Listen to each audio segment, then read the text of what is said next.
Buenas noches, queridas amigas y queridos amigos, bienvenidos aquí al plató de La Noche Negra en Aragón TV. Ustedes ya nos van conociendo, el programa de la intriga, la novela negra, la fantasía, ciencia ficción, todo aquello que nos hace estremecer, soñar, pero también reflexionar, y siempre muy bien acompañados en esta ocasión por Fernando Rueda. Fernando, bienvenido, ¿cómo estás? Muchas gracias, Juan. Fernando, estás porque eres noticia, lo eres porque has escrito un libro impresionante, tengo que decírtelo como lector. Yo confieso, son las memorias de Miquel Lejarza, el Lobo, el espía español más famoso de todos los tiempos. ¿Cómo te has ganado su confianza?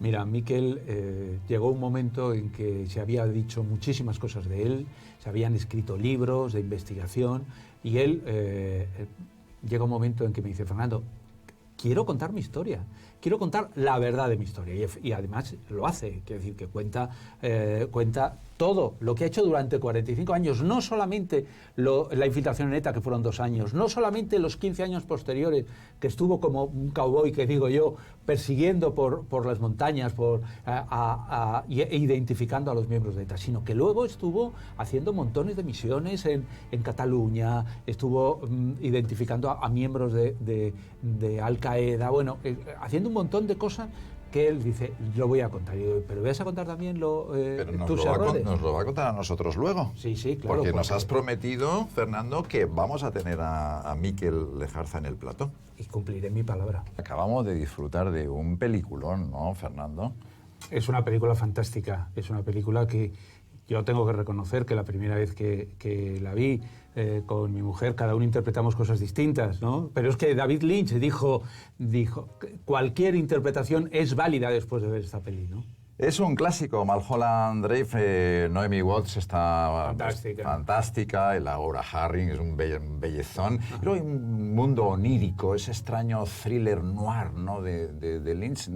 Es único e indivisible, no ha tenido hasta ahora discípulos. Es que al final hay que verla pensando en cuáles son los símbolos, qué es lo que quiere decir, aparte de lo que ves, porque hay momentos en los cuales inevitablemente, yo creo que hasta el propio David Lynch se perdía, pero es sin ninguna duda un innovador, y por eso es una de mis pelis preferidas, ¿no? Les adelantaba que Fernando Rueda viene hoy a La Noche Negra con un libro lleno de magia, de misterio y de interés. Es la historia del Lobo, de Miquel Lejarza, el espía español más famoso de los últimos tiempos. Fernando ha conseguido ganarse su confianza, su amistad probablemente, y escribir un libro que yo creo que todo el mundo debe leer. Yo confieso, ¿cómo te acercaste a la figura de Miquel Lejarza, Fernando? Bueno, Miquel y yo somos amigos desde hace ya bastante tiempo. Y Miquel y yo hemos compartido muchas cosas. Yo escribí 2 novelas sobre el lobo, El regreso del lobo y El dossier del rey, y llegó un momento que estaba preparando la 3ª novela y él me dijo: Fernando, ha llegado el momento de poder contar mi historia. Había mucha gente hemos contado su historia, pero él quería, que yo creo que este es el valor que tiene este libro, es una relación directa del protagonista de todas esas acciones, Miquel Lejarza, que se lo cuenta al lector. Es su versión, es su historia, de todo lo que sufrió en ETA, de todo lo que padeció posteriormente, de sus amistades peligrosas, de cuando se infiltró en La Vanguardia para perseguir una serie de chanchullos tremendos que había en Cataluña, cómo ha luchado contra el narcotráfico, cómo vio y encontró en Madrid a uno de los pilotos del 11S que atentaron, que se inmoló contra las Torres Gemelas. Es decir, es una vida tan absolutamente apasionante que efectivamente él llegó un momento en que dijo: hoy lo voy a contar.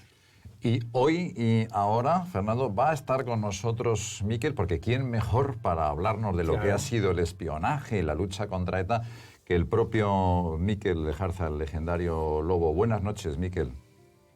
Buenas noches, Juan. Hola, Fernando. ¿Qué tal, amigo? Hola, Miquel. Muy agradecidos, Miquel, de que nos distingas con tu presencia y con tu testimonio en este programa. Yo estoy seguro que para muchos espectadores va a ser la primera vez que oigan hablar a un espía, y a un espía de tu prestigio. ¿Cómo se llega a ser un espía, Miquel? ¿Es algo vocacional, circunstancial, ¿Cómo entraste en esa dinámica?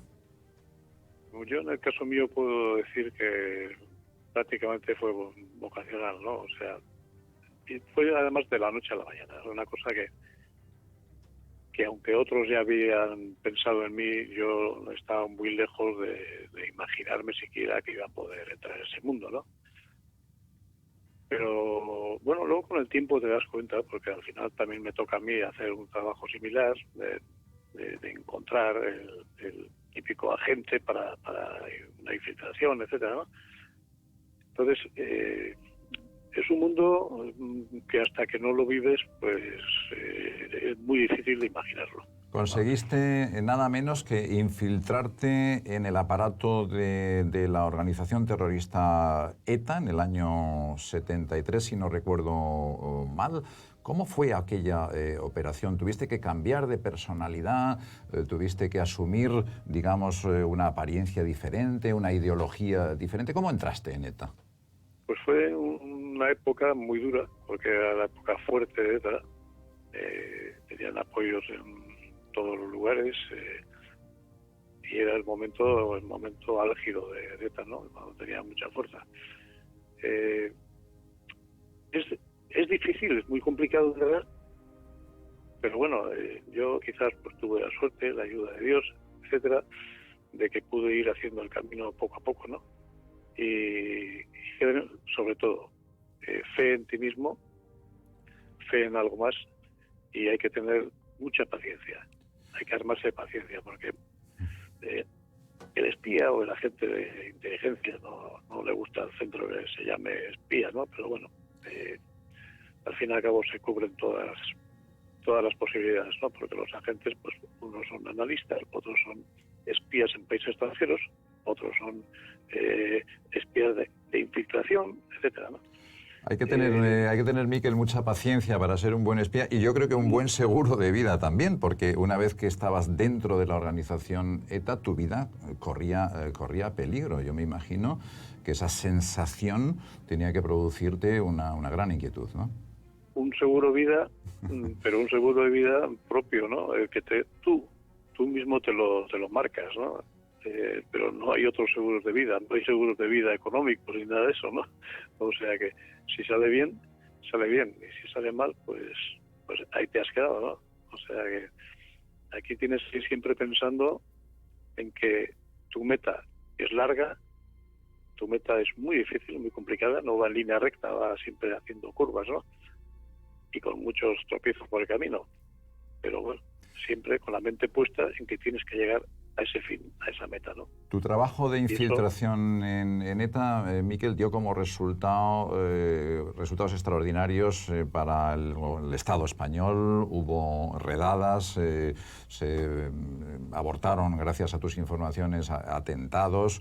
Realmente, Guardia Civil, Gobierno... Más de 200 detenidos, Juan.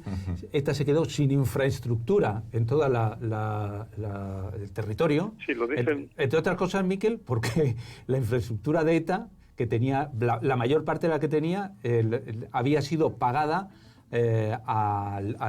con dinero al SECED, al servicio secreto, que era el que había alquilado esos pisos, ¿no?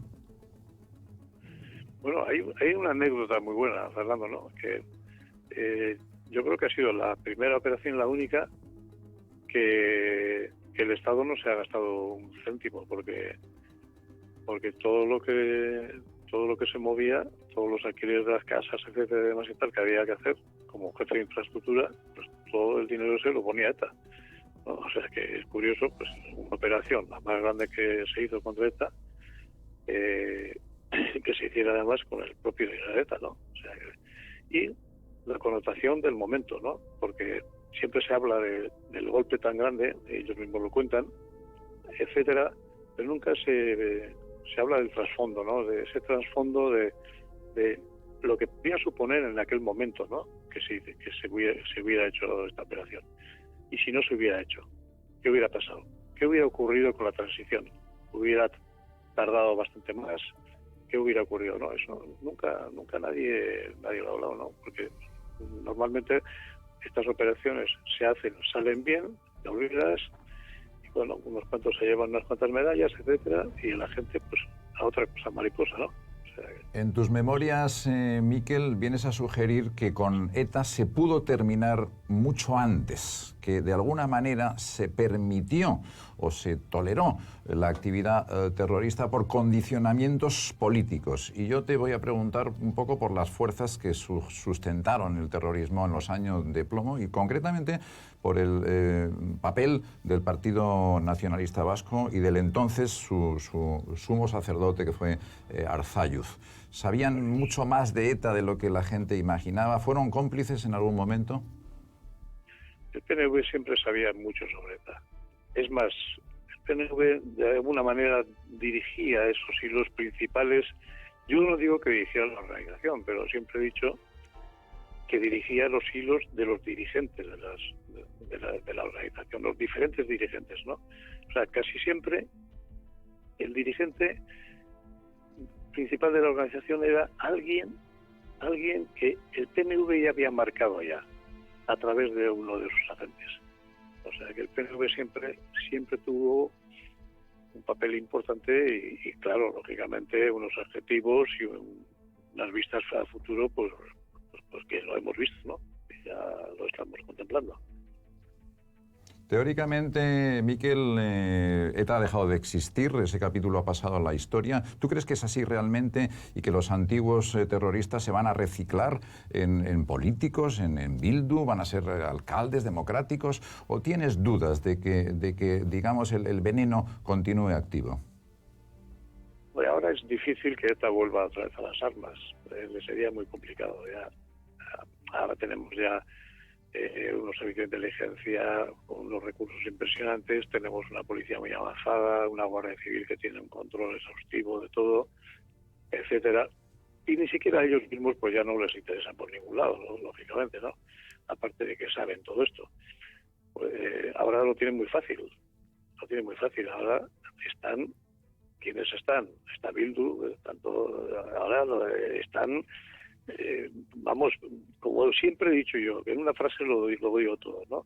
Antes ETA tenía que ir con armas ilegales y ahora va con armas legales. Volviendo a Cataluña, y os pregunto a los dos, a Miquel y a Fernando, me ha llamado mucho la atención el capítulo que dedicáis a Terra Lliure. En los años 90, el lobo está en Cataluña, se ha introducido en las redes de Terra Lliure, aparece un tal Puigdemont, aparecen los Puyol ya muy tempranamente, aparece la banca suiza, la banca andorrana.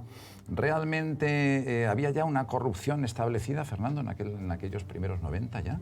Sí, de hecho no es ajeno a todo ese tema el que el servicio secreto decida meter a Miquel en el tema de Cataluña. Lo mete Miquel, y es importante que la gente lo sepa, Miquel es un agente negro. Un agente negro es alguien que trabaja para un servicio, pero que se busca la vida él solo.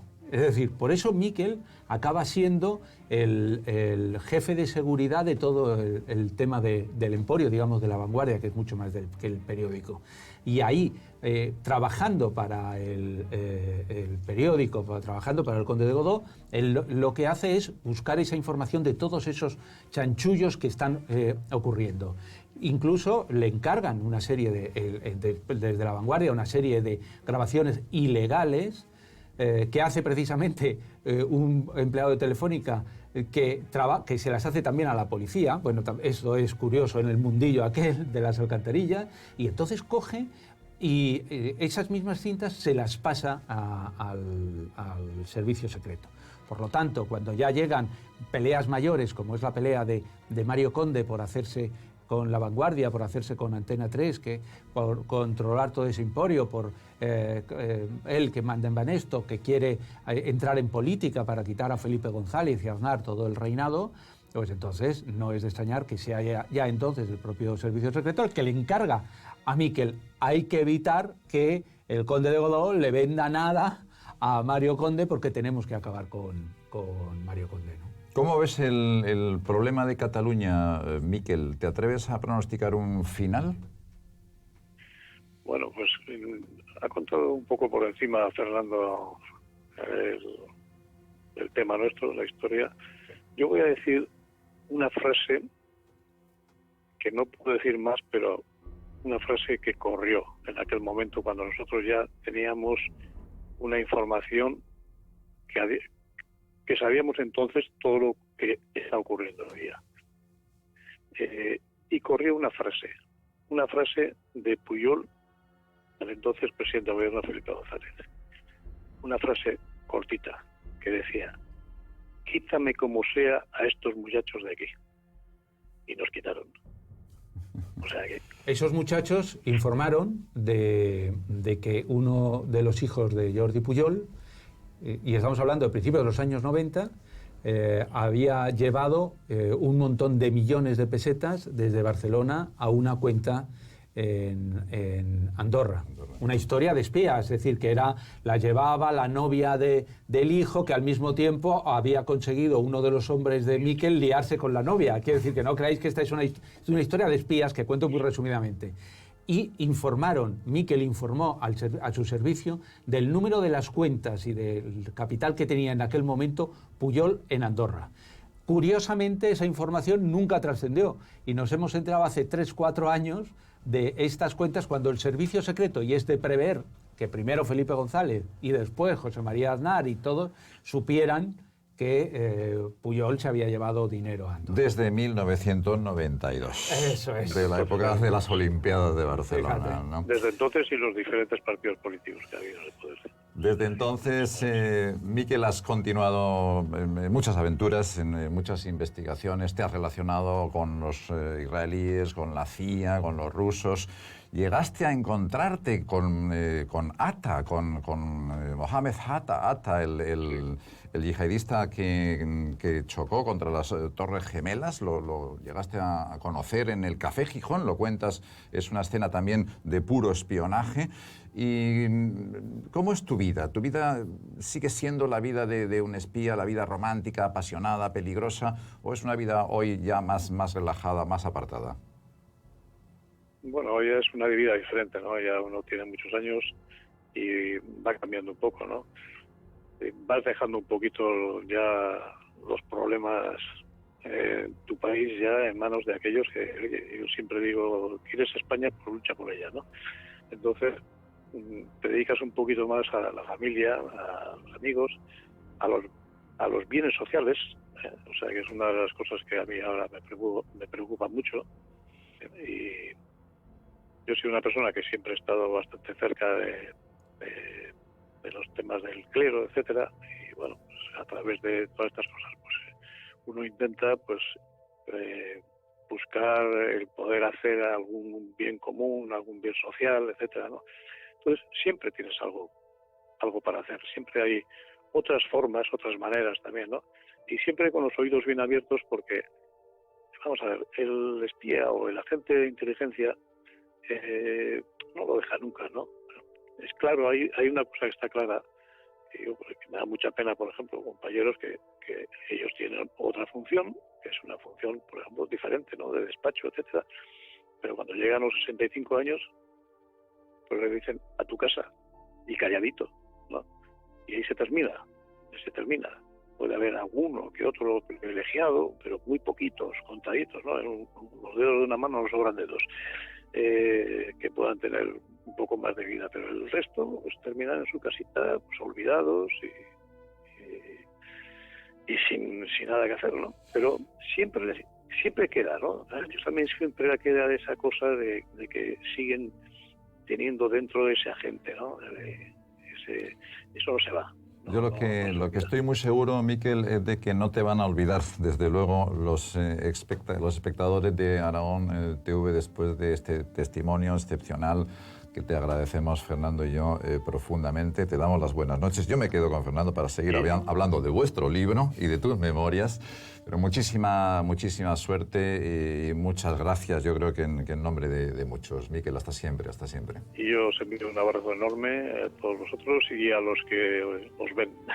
Muchísimas gracias. Un abrazo, Miquel. Bueno, Fernando, ¿cómo darte las gracias por este testimonio que nos has brindado? Único, realmente único, maravilloso, y yo creo que un personaje lleno de matices, ¿no? Un personaje muy interesante, ¿no? Yo creo que lo más sorprendente de este libro es que alguien que escribe sus memorias que sea capaz de contar lo bueno y que sea capaz de contar lo malo.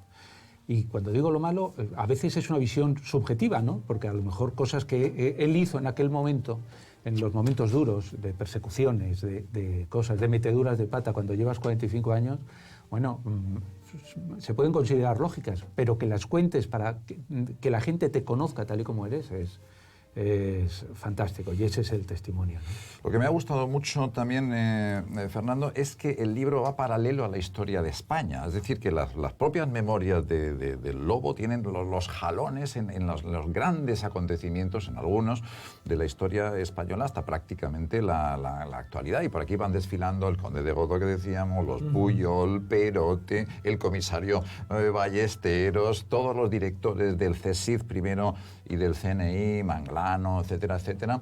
Y de alguna manera se ve la historia de otra forma. Es como si nos hubiésemos puesto desde la óptica de los espías, y aquí nada es verdad ni mentira, sino todo lo contrario, ¿no? Sí, luego hay una visión que es una visión... normalmente estamos acostumbrados a ver la visión sobre el territorio, ¿no? Sí. Sobre el terreno, la gente que va andando.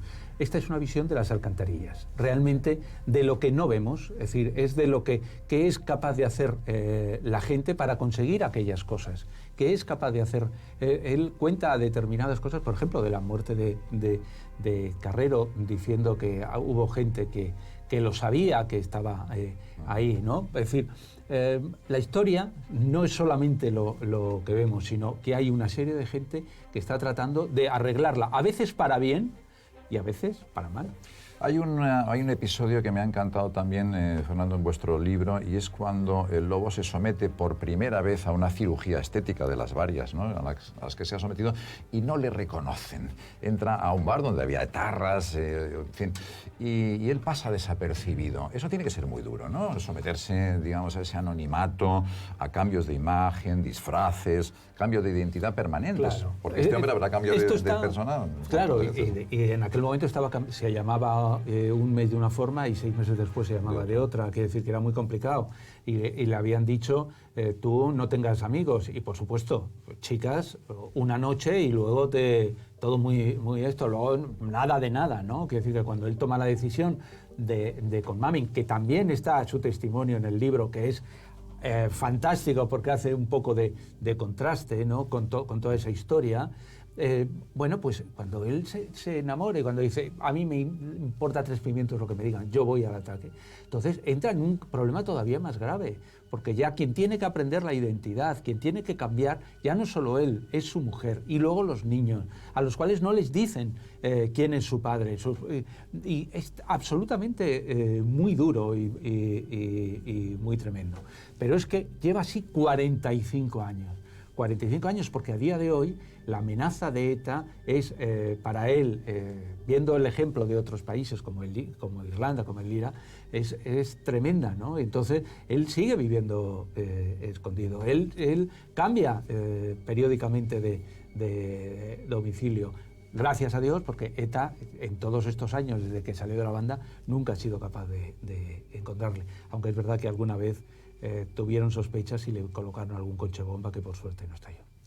Otro elemento de incertidumbre y de inestabilidad en la vida de un espía como el Lobo, Fernando, es la desconfianza de sus propios jefes. Cuando leemos las novelas de John le Carré, del MI6, por ejemplo, sí. Es que el espía más prestigioso del Reino Unido, a su vez, está siendo investigado por el propio servicio, ¿no?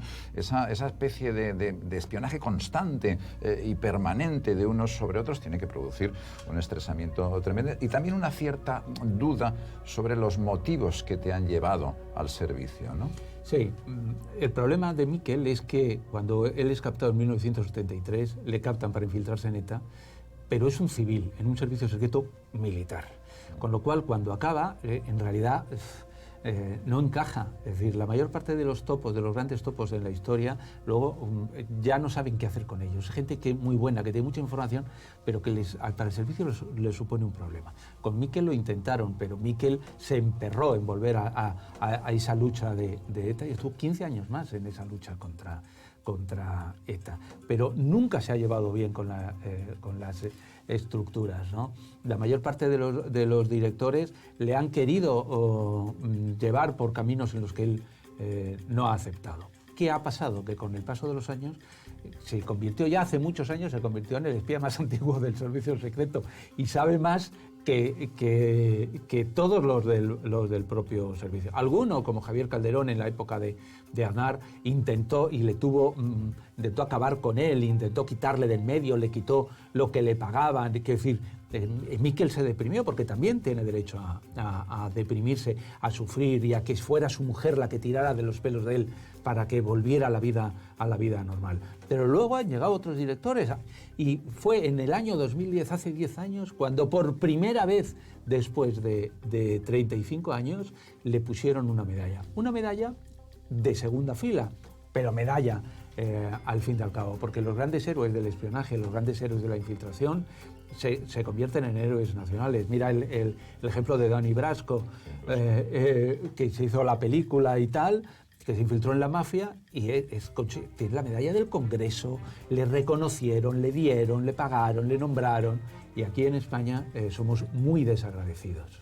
Tú eres uno de los mayores expertos en la investigación de espionajes, de materias de seguridad de nuestro país. Ahí están tus libros, La Casa, Las Alcantarillas del Poder.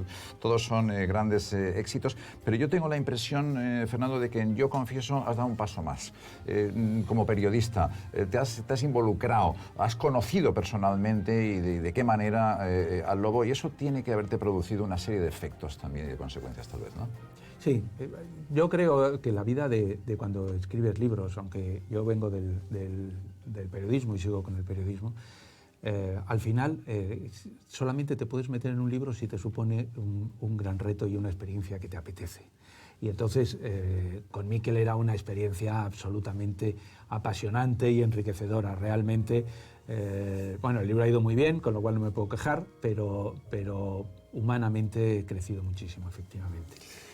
Yo también tengo mi propio servicio de espionaje, Fernando. Tú tienes una edición muy especial, ¿no? Y me han enviado... Esto es la edición novenal, pero ya la tenemos en la calle. Destrucción Masiva es tu nuevo libro, tu nueva novela. Te has inspirado también en el espionaje, pero te has ido a Irak y probablemente fue el mayor desastre del espionaje español cuando asesinaron, masacraron a 8 de nuestros agentes españoles en una misión secreta en Irak, 2003. Has reconstruido todo aquel negro episodio, ¿no? Es un episodio que tiene la parte española, pero que marca la historia de este siglo. Es decir, yo creo que no ha habido un acontecimiento más determinante que en el 2003, cuando Bush, Blair y Aznar se reúnen en las Azores, se hacen una foto y le dan unos días a Saddam Hussein para que entregue las armas de destrucción masiva, para que reconozca que era amigo de Bin Laden y le ayudó en los atentados de eso, porque si no le van a invadir. Eso fue lo determinado. Lo dice el propio Trump. Dice, el gran error de Estados Unidos fue entrar en Oriente Medio, que se lo achaca a Bush, ¿no? Como consecuencia de eso, murieron 8 agentes españoles. 1 en octubre de ese mismo año, en la puerta de su casa, y 7 en una trampa que había un relevo entre los equipos, había 4 fijos y 4 que iban a la red. Esa es la historia de, por primera vez, de quiénes eran esos 8 agentes. Lo cual, siendo real, nunca se había contado. Yo, fíjate, llevo años y años, pero poder entrar en la vida, poder saber cuáles eran sus ansias, por qué vivieron Irak, qué querían, cuál era la relación, qué es lo que ellos pensaban de la política de Aznar, porque resulta que ellos estaban informando a España de que no tenía armas de destrucción masiva, que no había armas de destrucción masiva, se lo informaba, el Servicio Secreto de Madrid mandaba esos informes a Aznar, y Aznar, ¿a quién creía? Los informes falsificados que le llegaban de la CIA de Estados Unidos y del MI6 de Inglaterra. ¿Qué sentían cuando ellos estaban ahí y veían que su gobierno no le hacía ni pajolero caso a lo que hacía? Y luego toda la historia de de lo que sufrieron, cómo actuaron, cómo espiaron, cómo estaban en Irak, cómo fue aquella trampa que les costó la vida. Eso es lo que ahora llaman un true crime, en el cual trato de contar ese episodio, ya digo, y trascendental en la historia de España, pero también trascendental en la historia del mundo, a través de los ojos, poniéndome en el puesto de esos espías españoles. El libro se subtitula Nuestro hombre en Bagdad. Hay un libro que seguro que todo el mundo conoce, de Graham Greene, de Nuestro hombre en La Habana, porque resulta que cuando estaba Alberto Martínez, que es el hilo conductor de la historia, el espía que va tiempo antes y que luego lo matan, está ahí, y cuando va un equipo español que va contra la guerra, porque hay que reconocer que hubo un movimiento a nivel mundial en contra de la guerra, que había que parar la guerra. Y uno de los músicos que fue allí, de repente se lo encontró y se lo presentó y le dijeron, este es el del CNI. Y dijo, nuestro hombre en Bagdad, ¿no? Todas las respuestas de esa tragedia, 8 agentes españoles liquidados en la guerra contra el yihadismo, están aquí en Destrucción Masiva, es el nuevo True Crime, la nueva novela real de Fernando. Pero sobre todo, yo confieso, con Miquel Lejarza, para entrar a fondo en el espionaje español y en la experiencia única, extraordinaria del espía español más importante y famoso de todos los tiempos. Fernando, un honor tenerte aquí en La Noche Negra. Muchísima suerte. Hasta muy pronto. Mucha suerte y gracias a vosotros.